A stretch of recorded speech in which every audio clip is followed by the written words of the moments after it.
the bout of extreme rolling blackouts interchanging between stage 5 and stage 6 lately. The economy is undoubtedly the biggest casualty, losing billions of rands a day as the power utility says it has to implement intense blackouts to prevent a total collapse. It is expected that energy security will feature prominently at the upcoming conference. Analysts say this is an urgent matter that should not be affected by politics. Power would be one of those issues that should be elevated above politics, and I also think that if you look at the whole thing of the political positioning of the ANC, it has actually resulted in the power crisis, in the sense that the party's lack of clarity when it comes to what to do with Eskom, poor management at Eskom, lack of political will to even correct those challenges.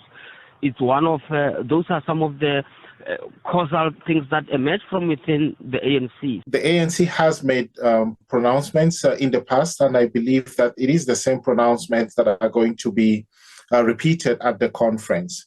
And this is really to accelerate the implementation of a new generation capacity.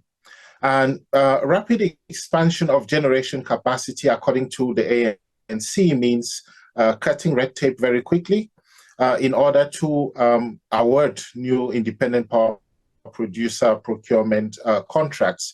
The other day, I'm sure you saw 13 being awarded. It also means, for example, making it easier for IPP owners to get access to land and to connect to the grid once their projects are done. The ability of the party to come up with solutions that work is another question, with some saying if the party had a solution, it would have already been implemented.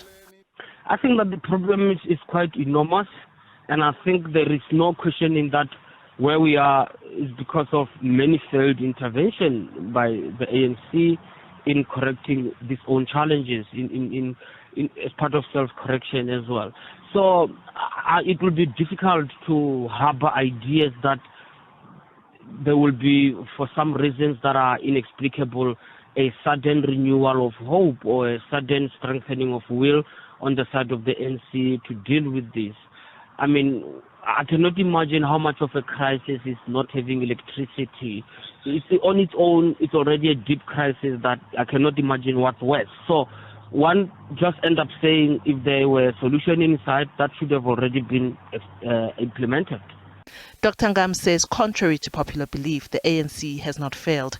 He points out some of the successes that can be attributed to the party in electrifying the country and believes that investing in renewables is the right decision. You see now Cyril is very rapidly expanding renewables capacity, and I think that is the right direction. The integrated resource plan also should be updated very quickly.